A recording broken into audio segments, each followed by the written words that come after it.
In Jesus Christ's mighty name we've prayed. Amen. In the mighty name of Jesus Christ of Nazareth we've prayed. Amen. We cover all our prayers in the precious blood of Jesus Christ of Nazareth. The precious blood of Jesus Christ of Nazareth. As we have prayed, so shall it be in Jesus Christ's mighty name. Amen. Greetings, bazalwane, in the mighty name of our Lord and Savior Jesus Christ. We thank Amen. God for our lives, bazalwane. Siyabonga uNkulunkulu. Siqonda kahle bazalwane lokuthi we are here, we are standing because of His grace. Siyabonga uNkulunkulu siminyaminya.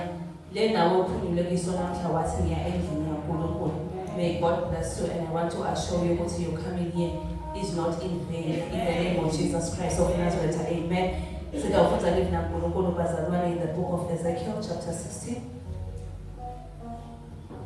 Verse 5 to 6, Ezekiel chapter 16, verse 5 to 6, Genesis chapter 37, verse 34 to 35, and Genesis chapter 29, verse 30 to 31, and also Genesis chapter 37, verse 3.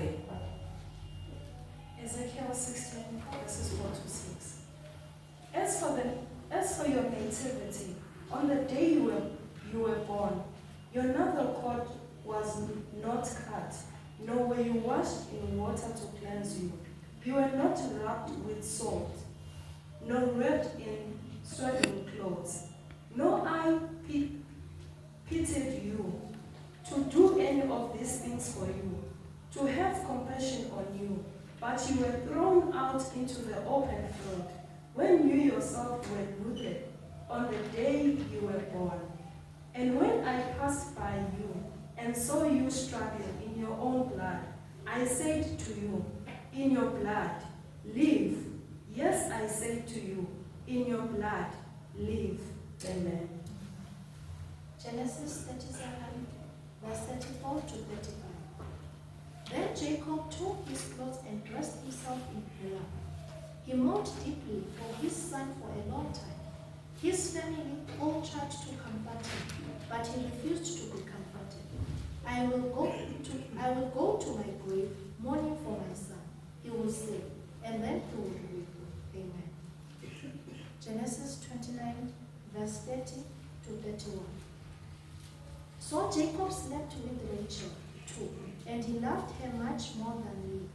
He then stayed and worked for Laban the additional 7 years. When the Lord saw that Leah was unloved, he enabled her to have children, but Rachel could not conceive. Amen. Genesis chapter 37, verse 3, verses 5. Genesis 37, verse 9. Jacob loved Joseph more than any of his other children, because Joseph had been born to him in his old age. So one day Jacob had a special gift made for Joseph. Amen. Thank you so much, Isabel Bazalwane. We can be seated under the presence of the Holy Spirit. Ngicela bazalwane to repeat Ezekiel chapter 16, verse 4 to 6. On the day you were born, no one cared about you. Your umbilical cord was not cut, and you were never washed, wrapped with salt and wrapped in cloth. No one had the slightest interest in you. No one pitied you or cared for you. On the day you were born, you were unwanted. You were dumped in a field and left to die. But I came by and saw you there, helplessly kicking about in your own blood. As you lay there, I said, live. Ngesiswati ngitawufunza nje verse 5 only and 6. Uthi kude namunye lo wake wakubuka ngesihawu, noma lo waba neluvelo ngawe, lo lwenele uthi akwentele kunye kwaletinto. Esikhundleni saloko walahlelwa ngaphandle esigangeni, ngobe ngelinanga lo wabelekwa ngalo wavele wenzeleleka nje. Ngathi ngiyendlula nje kuwe ngakubona ukhahlela usengadini yakho. Wathi uselele lapho engadini yakho ngakhuluma kuwe ngathi phila. Amen bazalwane. La sifunze khona bazalwane, we are going to get a message, a short message I believe, under the title Let It Live. That is why niliphika le live la Ezekiel chapter 16 verse 4 to 6. Today's title, of the message or the preaching namuhla ithi live lo wekuphila LIVE hallelujah hayi live wekuhamba amen bazalwane but live ithi le message yanamuhla phila ithi le message yanamuhla live where we read bazalwane kukhuluma uNkulunkulu ukhuluma God is talking to Israel utshele umprofeti wakhe is speaking to Jerusalem. Actually, he spoke to the prophet Ezekiel. Uthi hamba utshele Jerusalem. Uthi khulumile ngezinto letiningi la ngenhla I am not there, but ngila ekutheni utshela Jerusalem ngemlando wabo. Uthi wena Jerusalem, on the day you were born, no one cared about you.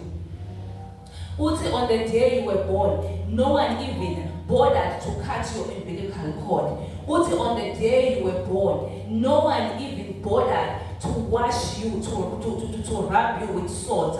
Uthi the day you were born, kude nalowaba nesihawu nje sekwekuthi angithathe impahla ngikwembathise. Uthi ke tshela iJerusalem ukuthi the day Jerusalem aba born, instead of ukuthi kwentewe noma entelwe tonke letinto lesitibani lelangenhla, instead wathi Jerusalem akuthola lithi live la uNkulunkulu uthi uNkulunkulu kuHezekiel uthi lo Jerusalem lona wathathwa walahlelwa esigangeni hallelujah wathathwa walahlelwa etaleni you were taken and you were thrown noma ke you were dumped in the field hallelujah bazalwane uthi ke uNkulunkulu ngase ke mine ku verse 6 uthi but I came by while I was passing mina njengaNkulunkulu ngakubona lapha uNiklethela ngakubona lapha undunu ukuthi undunu bakho ngoba phela wawungakagcoki kwakude nalokho nawukhahlela usengadini yakho lapha inongwana yakho ingakajujwa no one paid the slightest interest on you no one pitied you uthi ngathi ngiyandlula ngasengikhuluma livi ngathi Jerusalem aphila hallelujah and this is where we are going to take today's message to. This is where I took the title of message of the message from Bazalwane uthi phila. We live in times bazalwane kukhona abantu lomnye longathi I can relate with Jerusalem hallelujah uthi lomnye umuntu uyabona ungathi uNkulunkulu ukhuluma nami nakakhuluma ngale Jerusalem because mina kumbe indlela lenteleke ngayo angadaleki la kahle hallelujah labanye bathi watalwa awumati nababe wakho wathi na utalwa wangamati nabake wakho wathi na ukhula uvula imehlo wabona kumbe salukati lesithana wathi hawu ngabe kuma wami lona wathula uthi ngogo wakho uthi uNkulunkulu when you were born you were neglected wadikhanza nje labanye bethu wadikhanza uvuka kuphi bazalwane esigangeni hallelujah there are people lotawuthi kungeleka ngidaleke kahle but along my journey noma along my path of growing up I've experienced some of the things uNkulunkulu la ukhuluma ngato lapha Jerusalem athi wena Jerusalem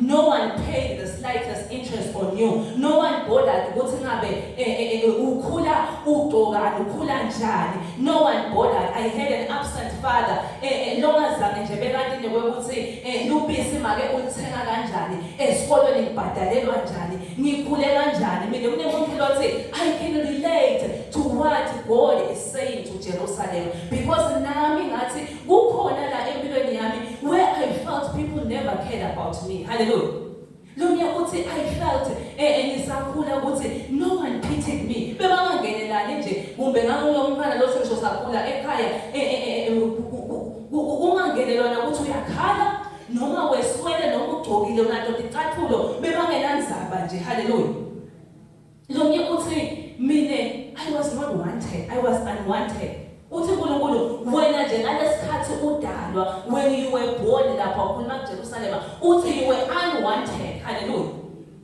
kuna lomnye lothi mina I was not even wanted in my family ngathi kahle ukuthi makwami kumbe besanalo ndizwe ana ebuka eva nje ngazuthi so kahle sewenele but ngase ngiyavela I was not wanted I was not planned for hallelujah but wathi lo mfana sekatele and he sensed leyo rejection one sense nalokho babede kwalothando ukuthi kahle mina bengingafuneki la ukuthi sengivele ngikhona I am here to speak labanye bethu uthi ke mina ngitelwe was then dumped in the field. Mina nje ngikhule ku-orphanage, kusho lo muntu uthi mina nje lo munye ngikhule ku-orphanage, mina ngikhuliswe bantu laba basesontweni, ngikhuliswe angakhuliswa nebadala bami, because like Jerusalem, I was dumped in the field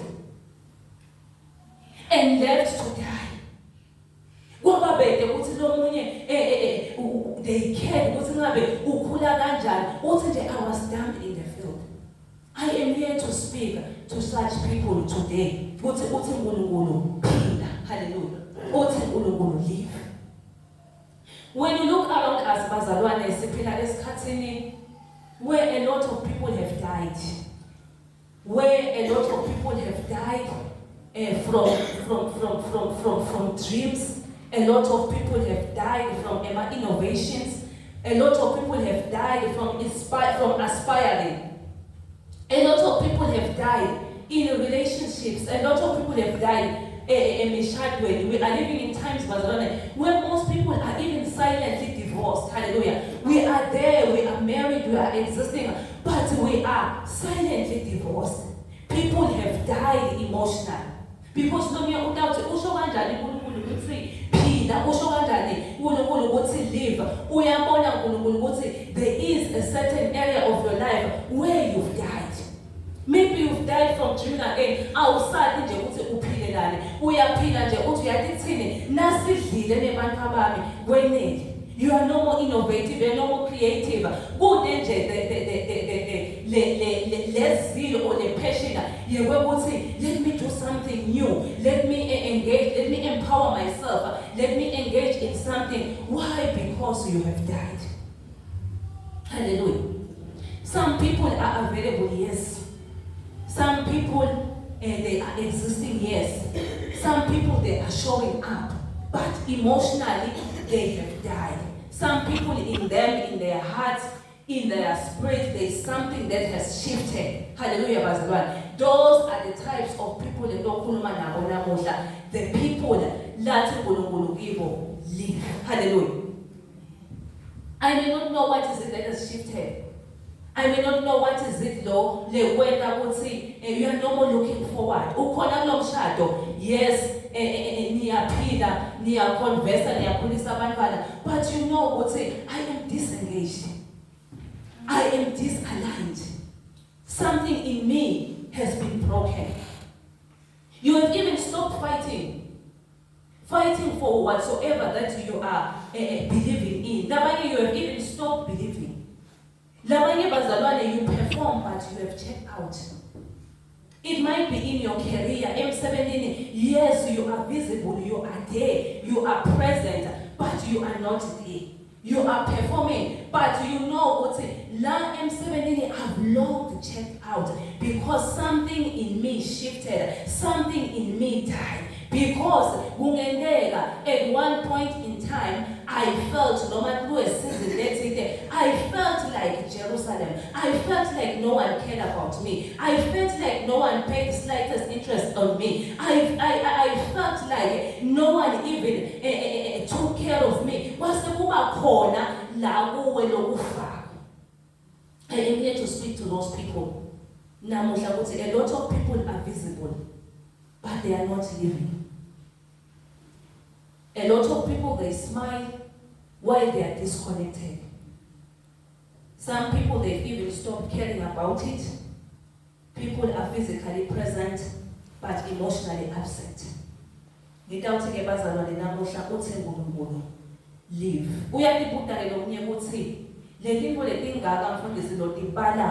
What is the cause of this? Why bantu bafe? Why ukuthi mine ngiyeva lokuthi ungathi lo ukhuluma nje mfundisi ukhuluma nami because ngiyeva ukuthi something in me has died. That zeal, that passion, whatsoever, that interest, that creativity, I want to do this. I am in this. I am so committed with my all.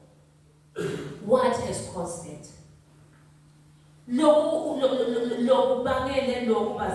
is the long journey. Jerusalem, Nagapuma, Israel, Apuma, Egipte, wahamba lihambo loluze bazalwane kuningi lokwenteka uze utawufika encwadzini yaHezekiel kuhlukana ikhathi kufika isikhathi we-Israyeli uba Israyeli Jerusalem uyatimela yeva lapha a lot happened in the journey kanjalo nasetimpilweni tethu bazalwane a lot happens on our path a lot happens on our road a lot happens on our journeys bazalwane some of our journeys impilo talabanye noma indlela yalabanye has been filled with pain lo nje uthi mina kujabula kahle kahle angikwathi mina ngathi kahle ukuthi ngijabula for a specific moment futhi ngisho ngijabulile ngithi ngijabula ngoba ngishaywa livalo ngithi ngabe yini le tawulandzela because I know my joy or my happiness does not last.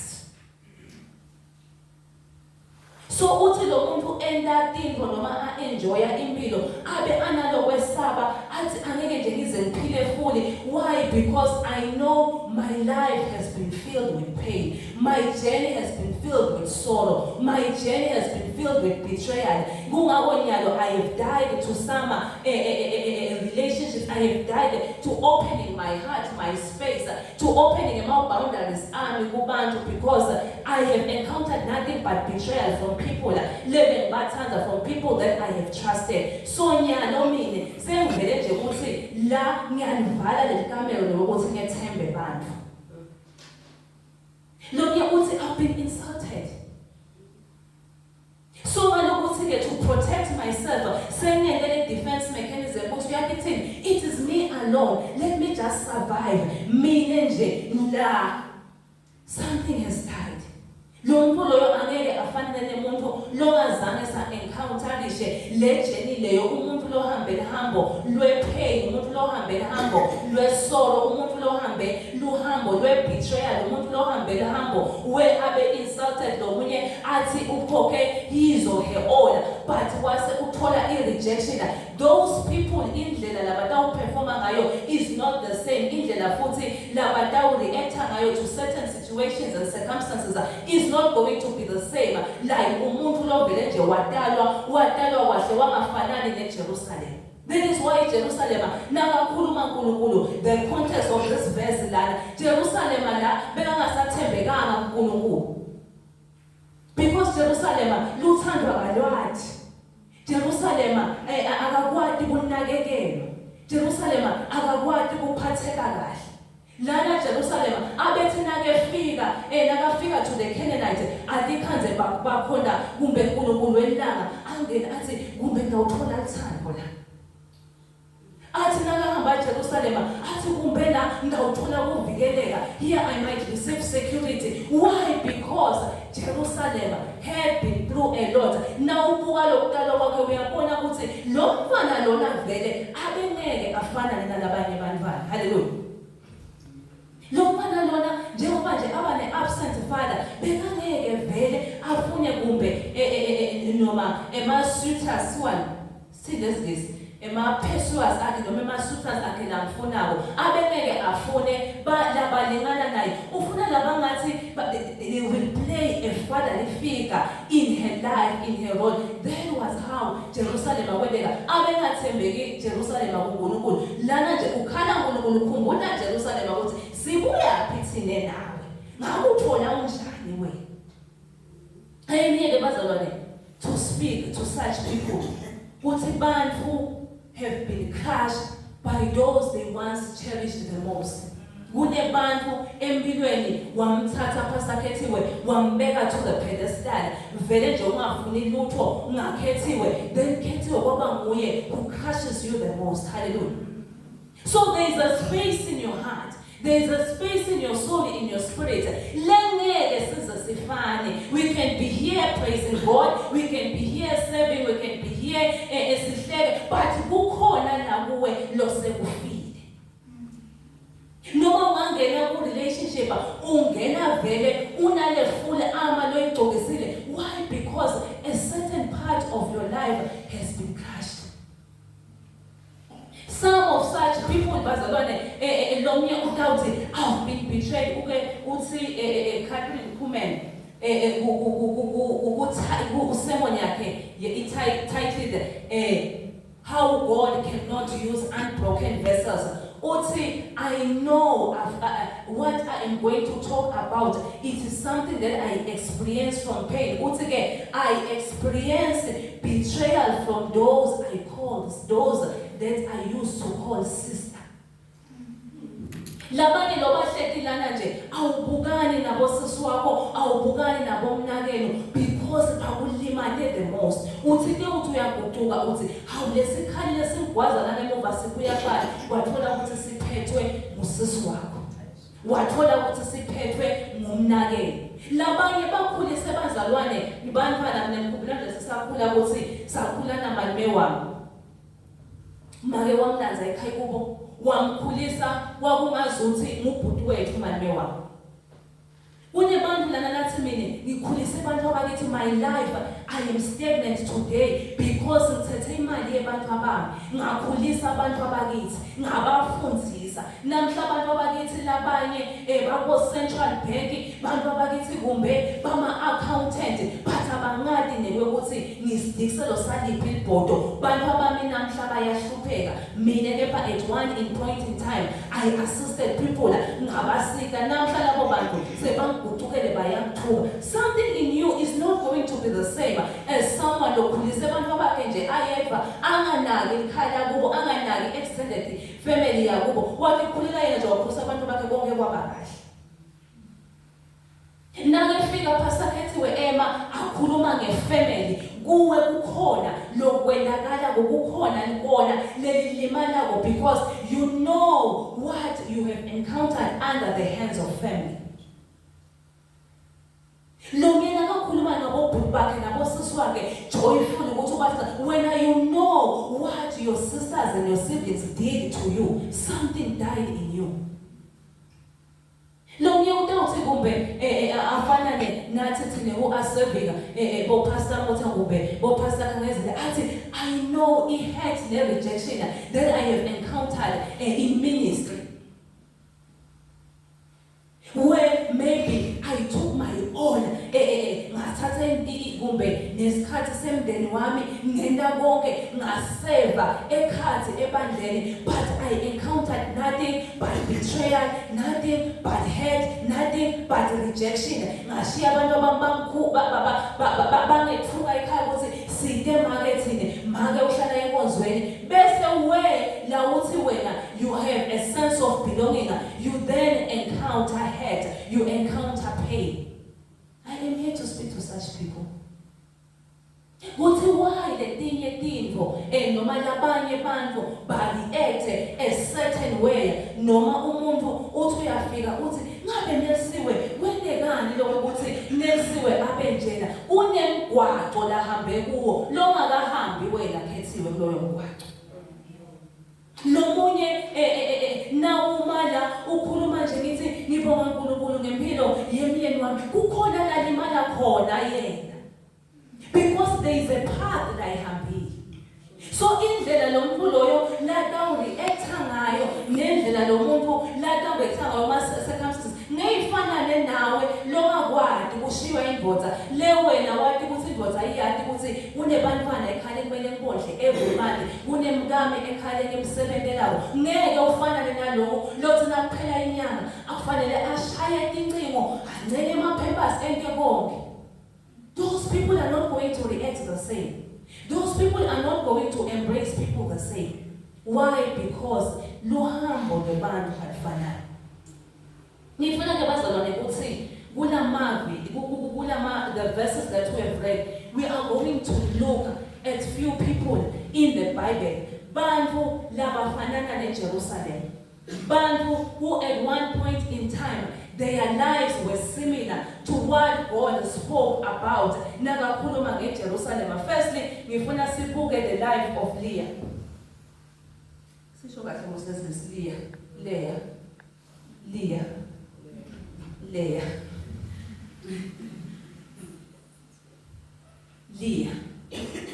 Genesis chapter 37.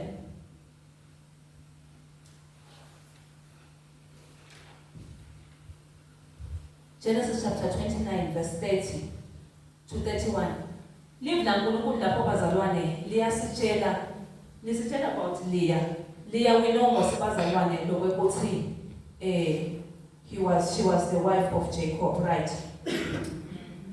We know ukuthi she was not the preferred one. She was not the favored one. We know ukuthi bekangathandwa. Ngifuna ke bazalwane siphinde sibuyele kuleli verse. Lithi leli verse ku verse 29:30. Nangu Leah sofikile ekhaya kaJakobe. So ngumfati. So khona la Rachel naye so ngumfati. Likhaya lesithembu leli. Kukahle we are all sources who will relate siyawati emakhaya esithembu. Hallelujah. Some of us sikhulele kuwo mina nje ngenze ekhaya lesithembu. Hallelujah. Lithi ke live la uNkulunkulu la. So Jacob slept with Rachel. 2. Ngifuna sinake lo 2. So Jacob slept with Rachel 2. Lokho kusho ukuthi bese kuya khona ngale kaLeah. Uthi wasephinze sokwenza njani? Wase uyamali na Rachel and he loved her much more than Leah. Asokucabange nje that scenario ukuthi le tinto sobabili la khaya sibafaki la khaya, we are performing la khaya, senda sonke ema-duties, but unalona lothandwa kakhulu. Utifake nje bazalwane for a moment. I want us to put ourselves in the shoes of Leah. Because oftentimes we siyavelana, we sympathize with Rachel. Kuthi hawu uNkulunkulu abantu wasivalelana isibeletho saRachel, but esikhathini lesiningi siye singambuki Leah. Uthi what wrong did Leah, what was wrong with Leah? What is it that Leah had done? Kude live la uNkulunkulu liyasitshela ukuthi wekuqala nje asiboni Leah andicelela le ndvodza le.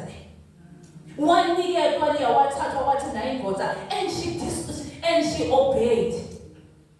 Wathi sekafikile afike ekhaya, the only thing la yithola kulo myeni wakhe lona wathola i-rejection. Wayitalela le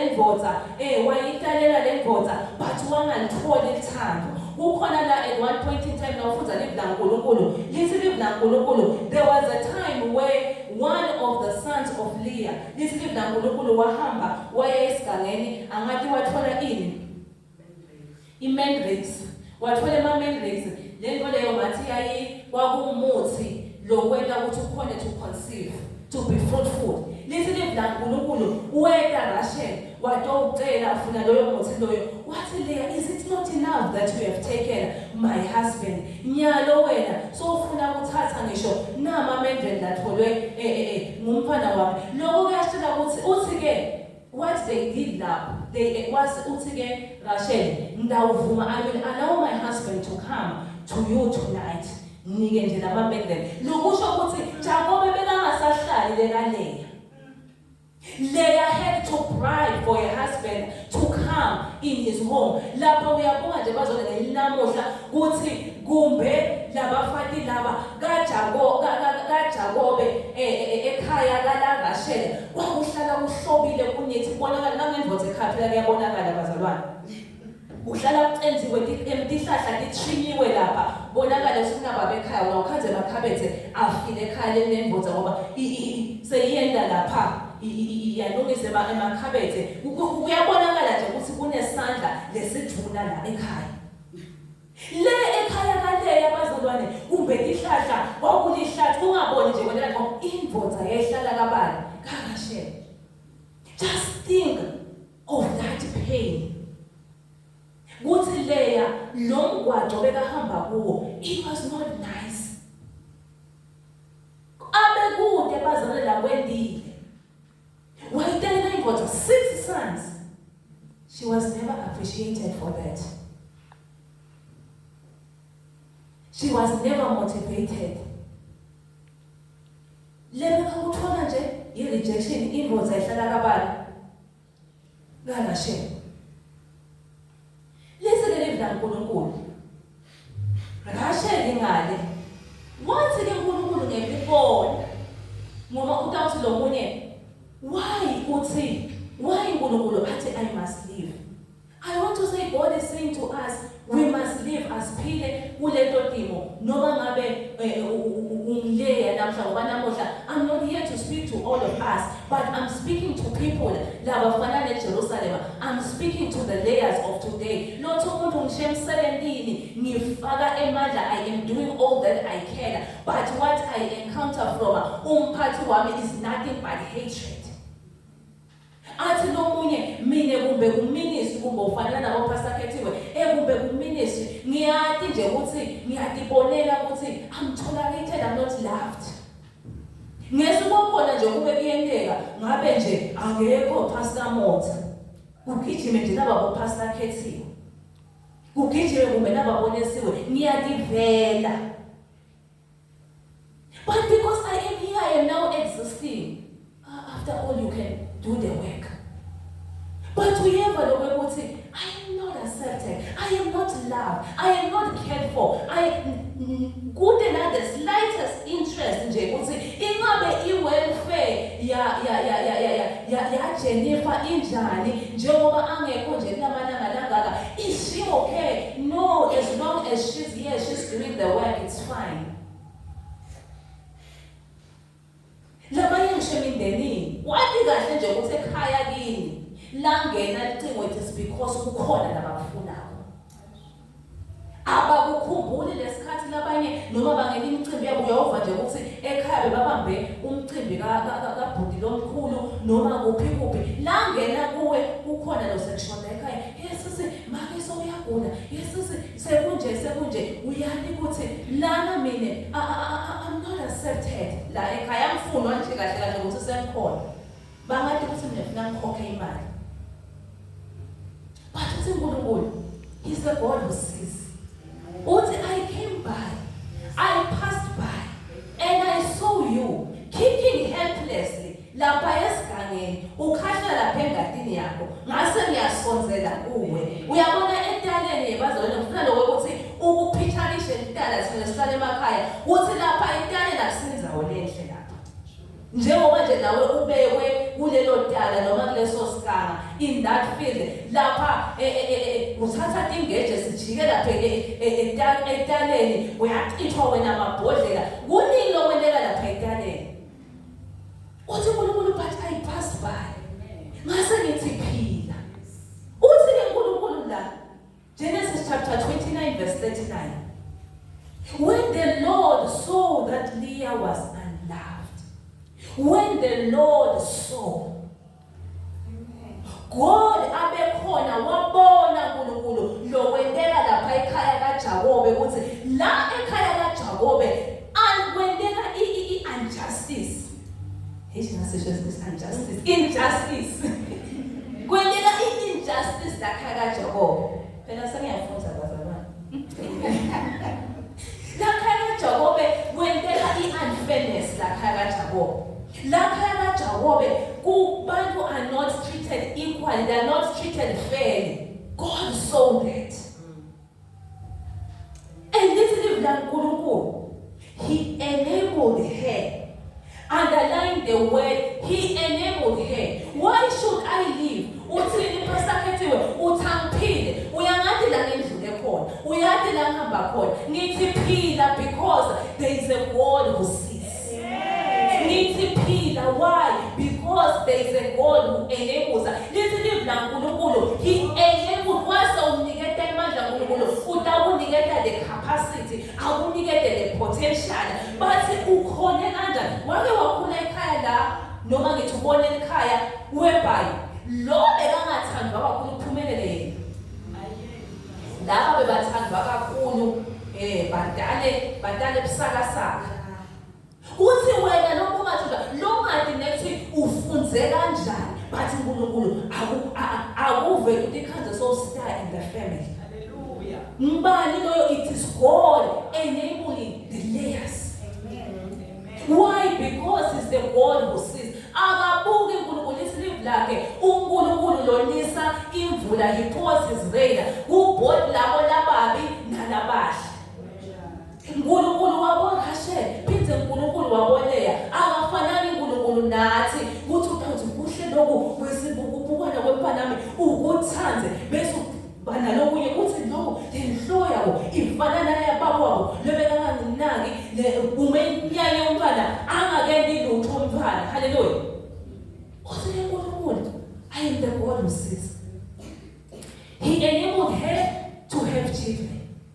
I am here to say there is a God who sees our pain, who sees our struggles, who sees our secret tears.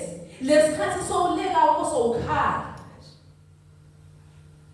Kumele lesikhathi ukhaliswa ngithi. There is a God who sees those tears. Athi David ukhongetela lento inyembede in his voice. There is a God who sees. He sees ukuthi kunaboleya that are not accepted, but they are only tolerated. Uyabona uNkulunkulu ukuthi kahle kahle la kwakunabo Rachel bakhona la. Manje nje ukuthi bo Rachel bakhona where they are limited. Lo uNkulunkulu lona uNkulunkulu usimanga because wena nje noma ukuthi labo Rachel kube nale limitation la kulabo Rachel. And I have another sermon lebeyibhala ukuthi don't envy the blessing of Rachel because Rachel does not last. Ungafisi kuba the favored one. Ungafisi vuma allow God ukuthi akwende ube the rejected one because both they last. Rachel ithi livela uNkulunkulu wahamba wafa Rachel. Nebantwana baRachel, there was a time when you read the book of Exodus chapter 110 lithi wake kwaba nalenye inkosi eGibhithe nasi isibusiso sa Rachel lithi kwafika isikhathi when that blessing was even forgotten, a king yatalwa lebe ingadi lutho ngaJoseph waRachel. Ingadi ukuthi Joseph ngibani wafika kanjani wentani walendela ngivela ku laseGibhithe. So if there is someone for another day, don't envy the blessing of Rachel. Vuma nje lokuthi inkosi ngiyabonga ukuthi ungibeke lelikhaya leli. Lelikhaya ngingafuna khona.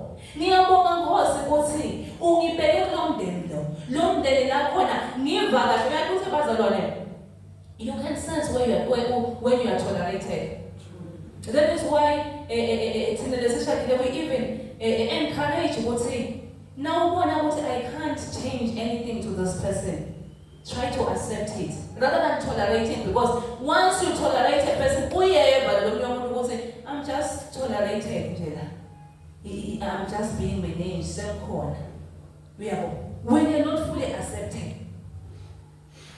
Siphethe bazalwane ngifuna lokuthi sikhumbule ukuthi leya lo livela uNkulunkulu lithi one of his sons, the third born, wametha wathi uSimon lokwakusho ukuthi the Lord heard that I was unloved. He's not just the God who sees. He's not just the God who enables you, no matter who enables there, but he's the God who heard. Then I was unloved. Wabona uNkulunkulu the actions lebekenzeka lapha ekhaya kaJakobe uNkulunkulu we language aba masound kwaba yivolume lenkulu yakhuluma uNkulunkulu ukuthi akathanda leya, I must do something about it. uNkulunkulu wamupha wambasela ngisho nawubuka bantwana baleya bazalwane, one of the sons of Leah lived uNkulunkulu lithi it was Judah.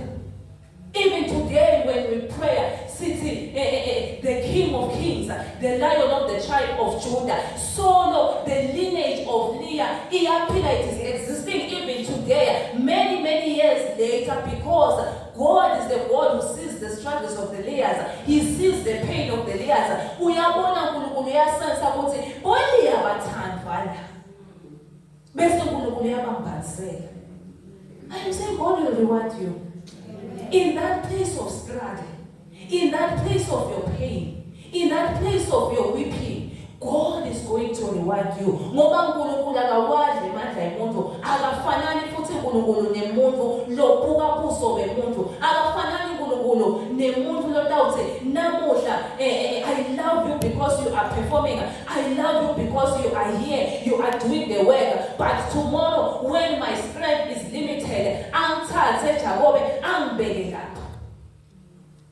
He's not like that. I want us to quickly rush bazalwane. Sibuke bantwana baliya.